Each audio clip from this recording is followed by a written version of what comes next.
नमस्कार, मैं आचार्य शशिधरन नायर अपने चैनल रत्न ज्योतिष पर आपका स्वागत करता हूं। आज की वीडियो फिर एक रियल लाइफ केस स्टडी है जिसमें एक जातक की कुंडली से उसके पिता की मृत्यु की बड़ी ही सटीक भविष्यवाणी हुई थी। ये मेरे एक बहुत पुराने क्लाइंट जो काफ़ी समय के बाद मेरे पास आए थे अपने पिता के स्वास्थ्य के बारे में जानकारी लेने के लिए। इससे पहले की वीडियो के मैं आगे बढ़ाऊँ, आप सभी से रिक्वेस्ट है कि अगर आप मेरे चैनल पर नए हैं तो चैनल को सब्सक्राइब कीजिए, बेल आइकन दबाइए, ताकि जब भी मैं इस तरह के रियल लाइफ केस स्टडी डालूँ तो आपको उसका नोटिफिकेशन मिल जाए। और आप ज़रूर इस वीडियो अगर अच्छी लगती हो तो आप लाइक कीजिए, सब्सक्राइब कीजिए। Thank you. तो मैं इस केस स्टडी के बारे में बात कर रहा था, तो ये जब मेरे पास इनकी जैसे ही मैंने कुंडली खोली तो मुझे जो चल रहा था इनकी कुंडली में वो सब साफ साफ दिख गया। वो कैसे, मैं आपको अभी बताता हूँ। दिसंबर के आखिरी हफ्ते में ये मेरे पास जो है अपने पिता के स्वास्थ्य की जानकारी को लेने के लिए आए थे। इनकी कुंडली में उस समय सूर्य की महादशा में केतु की अंतर्दशा चल रही थी। अब अगर आप केतु को देखें तो केतु इनकी कुंडली के अष्टम भाव में बैठा हुआ है, जो पिता के नवम भाव से, ये पिता का नवम भाव है, पिता के नवम भाव से 12वां भाव है। ये केतु यहाँ बैठा हुआ है। सूर्य की महादशा में केतु की अंतर्दशा चल रही थी, जैसा कि मैंने पहले बताया। अब देखिए, राहु और केतु जो है वो सूर्य को ग्रहण लगाने वाले ग्रह हैं। राहु जो है, राहु और केतु मिलकर सूर्य को ग्रहण लगाते। सूर्य जैसे महाप्रतापी ग्रह को ग्रहण लगाने वाले ये दो प्लैनेट्स है, राहु और केतु। सूर्य जो है वो पिता का कारक है। अब इनकी कुंडली में सूर्य जो अपने परम शत्रु शनि के साथ बैठा हुआ है, तो ये भी एक तरह का अफ्लिक्शन है। जो सूर्य की महादशा शुरू हुई और जब केतु की अंतर्दशा चली तो उसने उस अफ्लिक्शन को जो है वो फ्रक्टिफाई कर दिया। अब यहाँ देखिए, पिता के भाव का जो स्वामी शुक्र है वो कुंडली के 12वें भाव में बैठा हुआ है, दुष्स्थान भाव में बैठा हुआ है। और पिता के भाव से जो 8वां भाव है वो भी शुक्र की ही राशि बन रही है, वृषभ राशि। तो इसका भी पिता के भाव का जो अनिष्ट भाव है वो पिता से 8वां भाव है, जिसका स्वामी भी शुक्र जो है वो कुंडली के दुष्स्थान 12वें भाव में बैठा हुआ है। अब जब मैंने इनके विंशोत्तरी दशा पैटर्न पर नजर डाली तो सूर्य केतु राहु चल रहे थे, जो है ये आरंभ 7 दिसंबर से शुरू हो चुका था। तो जब मैंने इनसे कंफर्म किया कि पिता के स्वास्थ्य में गड़बड़ी ज़्यादा कब से शुरू हुई है, तो इन्होंने बिल्कुल कंफर्म किया कि हाँ जी, ये दिसंबर के जो है फर्स्ट वीक से जो है इनकी तबीयत ज़्यादा खराब होनी शुरू हुई है। तो अब ये देखिए, सूर्य केतु राहु जो है उस समय चल रहे थे ऑलरेडी। तो सूर्य को अनिष्ट करने वाले, अफ्लिक्ट करने वाले दोनों प्लैनेट जो है वो अंतर्दशा और प्रत्यंतर दशा में ऑपरेट हो चुके थे। अब देखिए, ये गोचर कुंडली है ये, क्योंकि अगर अब दशा में कोई चीज़ दिख रही है तो वो जो है वो गोचर में भी दृष्टिगत होनी चाहिए, क्योंकि फ्रक्टिफिकेशन जो है उसका यहीं से होगा, गोचर कुंडली से होगा। ये जो अंदर जो है ये जन्म कुंडली के प्लैनेट्स हैं, बाहर जो है ये गोचर कुंडली के प्लैनेट्स। तो अब ये देखिए, जन्म कुंडली में केतु इनके अष्टम भाव में बैठा हुआ। इस समय जब मेरे पास आए थे तो केतु गोचर में, केतु के ऊपर ही उसी भाव में गोचर कर रहा था, जो कि पिता के भाव से 12वां भाव है। पिता के भाव से 12वां भाव मतलब 1 2 3 4 इस तरह गिनते हो आप, यहाँ पर आएंगे तो ये 12वां भाव बनता है। तो पिता के भाव से 12वें भाव में उस समय प्रत्यंतर दशा में जो चल रहा था, अंतर्दशा में जो प्लैनेट चल रहा था, वो केतु अष्टम भाव में ही उस समय गोचर कर रहा था केतु के ऊपर। तो जब मैं इनके विंशोत्तरी दशा पैटर्न पर नज़र डाल रहा था, तब मेरी नज़र बार बार 4 जनवरी पर जा रही थी। 4 जनवरी से 7 जनवरी के बीच में सूर्य केतु गुरु में फिर सूक्ष्म दशा में जो है केतु आ रहा था, 4 जनवरी 2024 से। तो देखिए, यहाँ पे सूर्य केतु गुरु ये 3 प्लैनेट ऑलरेडी जो है ऑपरेट हो चुके हैं, और 4 जनवरी से केतु इस 4 जनवरी से सूक्ष्म दशा में एंटर कर चुका था। अब इस दशा पैटर्न में आप ये पूछेंगे कि सूर्य केतु तो ठीक है, इसमें गुरु का क्या रोल है। अब देखिए, गुरु की जहाँ तक बात करें तो मैं आपको दिखाऊं, गुरु जो है ये पिता का भाव है। गुरु और बृहस्पति इनकी कुंडली में पिता के भाव से 6ठे भाव में बैठा हुआ है राहु के साथ। तो ये प्लैनेट भी जो है पिता को अनिष्ट करने वाले भाव में बैठा है, क्योंकि पिता के भाव से 6ठे भाव में, 6ठा भाव मतलब रोग ऋण रिपु का, तो उस भाव में बैठ के जो है पिता के जो नवम भाव है उससे 6ठे भाव में बैठ के अपने जो है प्रत्यंतर दशा में जब ये ऑपरेट हुआ 29 दिसंबर से, तो इसने जो है इस चीज़ को और फ्रक्टिफाई कर दिया। इस पूरी कॉम्बिनेशन को जो है इसने एक्टिवेट कर दिया। अब इस कॉम्बिनेशन में 4 जनवरी से, क्योंकि ये देखिए ये जो दशा पैटर्न है, ये महादशा, ये अंतरदशा, ये प्रत्यंतर दशा, अब इसमें जो सूक्ष्म दशा चलेगी वो घटनाक्रम को दिनों के अंदर ले आएगी। तो केतु जो है उस समय 4 जनवरी से ऑपरेट हो रहा था 7 जनवरी तक, और 7 जनवरी को शुक्र ने ऑपरेट करना था। तो ये जो है दशा पैटर्न जिस समय मैंने देखा तो बार बार मुझे यहाँ पर जो है अनिष्ट दिखाई दे रहा था।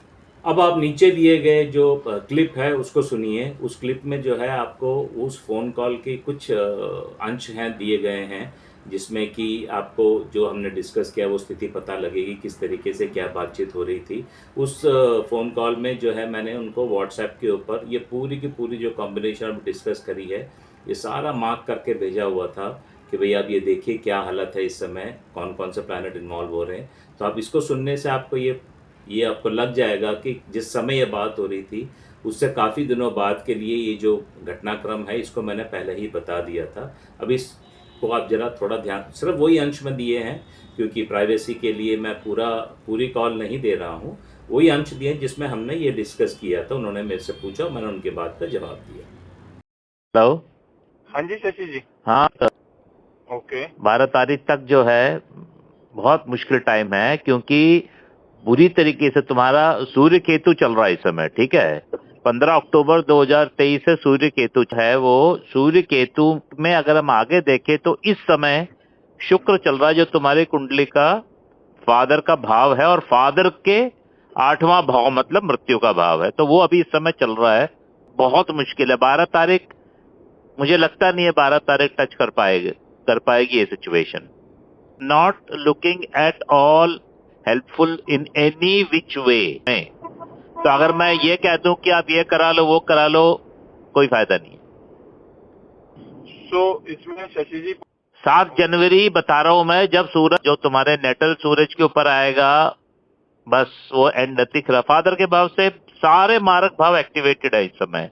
बेसिकली ये इसकी जो बैकग्राउंड शुरू हुई है 15 अक्टूबर से शुरू हुई, जब केतु शुरू हुआ था, क्योंकि सूर्य को ग्रहण लगाने वाला प्लैनेट है। सिंपल सी चीज है, तुम्हारे अष्टम भाव में बैठा हो जो फादर का 12वां भाव है, तो ये तो सारी चीजें बनी हुई थी। ये तो ऐसा है कि भाई मतलब प्रिपरेशन के लिए बोल रहा था उस टाइम की प्रिपेयर रहो।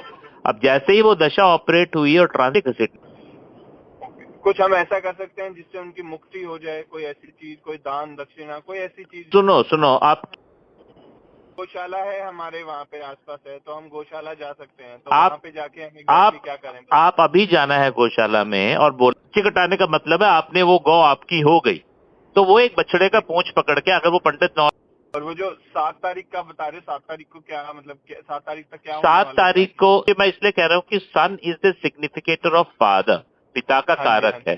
वो जो है सूर्य आपकी कुंडली, जो ट्रांजिटरी सन है जो इस समय, वो आपकी कुंडली के सन के एग्जैक्ट डिग्री पे आएगा, 22 डिग्री 25 मिनट सन को काट रहा है, मतलब फादर का। दूसरा क्या है, सन की महादशा देखो, लुक एट दिस साइंस। सूर्य की महादशा चल रही है, केतु की अंतरदशा चल रही है। केतु क्या है, राहु केतु दोनों, ठीक है, कारक, ठीक है। मैं ये कॉल रिकॉर्ड होगी, चाहिए तो आपको भेज दूंगा। सन हो गया आपका, भेज देना, मैं वालों को भी सुना। सूर्य आपका नेचुरल कारक हो गया। आपकी नवमेश 9th लॉर्ड जो है वो कुंडली के फादर का कारक है। अभी आपकी दशा क्या चल रही, देखो, सूर्य केतु बृहस्पति शुक्र। अब बृहस्पति का क्या यहाँ कनेक्शन आ रहा है, बृहस्पति की राशि में सूर्य शनि इकट्ठे बैठे हुए हैं। उसके बाद में आ गया 4th लेवल पे शुक्र, जो आज अभी चल रहा है, वो आपकी कुंडली का 9th लॉर्ड है जो चलेगा। 7 तारीख को सन जब सन को काटेगा एग्जैक्ट डिग्री पे, वो 5 लेवल ऑफ दशा होती है, जिसमें हम लोग सूक्ष्म दशा और प्राण दशा तक जाते हैं, ठीक है। ठीक है जी। अब आपकी कुंडली में 5 लेवल की दशा मैं बताऊं तो सूर्य महादशा, केतु अंतरदशा एफ्लिक्ट करने वाला, बृहस्पति जिसके राशि में सूर्य बैठा हुआ है वो प्रत्यंतर दशा, सूक्ष्म दशा शनि जिसके साथ सूर्य बैठा हुआ है, प्राण दशा केतु। तो उधर भी केतु आ गया, इधर भी केतु आ गया, उसने ये इस चीज को एक्टिवेट कर दिया। तो मतलब 1 तारीख को जो हुआ वो साइंटिफिक, ओह माय गॉड, है वो डिटोरिएट ही रहेगी। हाँ, डिटोरिएट ही हो रही है वो, मतलब सारी जो चली हैं 2 तारीख से, राहु बृहस्पति शनि केतु शुक्र सूर्य, they are all coming in the same line. What to do.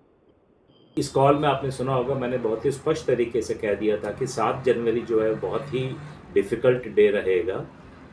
वो निकल जाए फिर आगे के लिए हम जो है देखेंगे इसके बाद का क्या। 12 जनवरी के बाद अगर क्या फिर टाइम स्कैन बनेगा। 6 जनवरी को संध्या के समय इनके पिता का देहांत हुआ। उसका भी जो है मैंने एक अभी इस जो इन्होंने मेरे को व्हाट्सएप में उसका जो इन्फॉर्मेशन दिया है उसका मैं आपसे शेयर कर रहा हूँ स्क्रीनशॉट। 6 जनवरी को शाम के समय इनके पिता का देहांत हुआ। तो देखा आपने कैसे एक जातक की कुंडली से उसके पिता की मृत्यु की बहुत ही सटीक भविष्यवाणी हुई। इस तरह की भविष्यवाणियों के लिए एक ज्योतिषी का व्यवहारिक अनुभव होना चाहिए, गहन कुंडली का विश्लेषण होना चाहिए, और ये चीज़ें जो है देखिए प्रैक्टिकलिटी के ऊपर डिपेंड करती है। अगर आपने एक प्लैनेट को, एक दशा पैटर्न को, गोचर को, टाइमलाइंस को अगर अच्छी तरह स्टडी किया है, डीप स्टडी किया है, गहन विश्लेषण किया है, तो ये चीज़ें जो है दिख जाती हैं और ये जो है उसी तरीके से फिर घटित भी होती हैं। और मैं यहाँ बता दूँ कि ये जन्म मृत्यु जो है वो किसी के हाथ में नहीं है, वो सिर्फ परमपिता परमात्मा के हाथ में है, भगवान के हाथ में है, विधि के हाथ में है। हाँ, कुछ जो समय होते हैं, कुछ टाइमलाइंस होती हैं जिसमें अनिष्ट दिखता है, जिसमें ये दिखता है कि ये समय कष्टकारी हो सकता है, ये समय बहुत कष्टकारी हो सकता है, इस समय पे ये पर्टिकुलर प्लैनेट पीड़ित है, तो उससे रिलेटेड जो भी भाव हैं, उसके रिलेटेड जो भी चीज़ें हैं, उसमें ये बता सकते हैं कि भाई यहाँ पर जो है ये प्रॉब्लमेटिक पीरियड रहेगा, सावधान रहें। इस तरह की किसी भी तरह की या जीवन की किसी भी समस्या की भविष्यवाणियों के बारे में, समस्याओं के सुलझने के बारे में और उनकी रेमेडीज़ के बारे में अगर आप भी जानना चाहते हैं तो आप मेरे से संपर्क कर सकते हैं। मेरे नंबर फ्लैश हो रहे हैं, आप इसको नोट कीजिए, मुझसे समय लीजिए और मुझसे बात कर सकते हैं। अगली वीडियो तक के लिए मैं आपसे आज्ञा चाहूँगा। जाने से पहले फिर एक बार आपको याद दिला दूँ, प्लीज़ मेरे चैनल को सब्सक्राइब कीजिए और इसको शेयर कीजिए, लाइक कीजिए। यदि आपका कोई क्वेश्चन हो तो आप नीचे कमेंट में पूछ सकते हैं, जैसे समय मिलेगा मैं उसका जवाब दूंगा। धन्यवाद।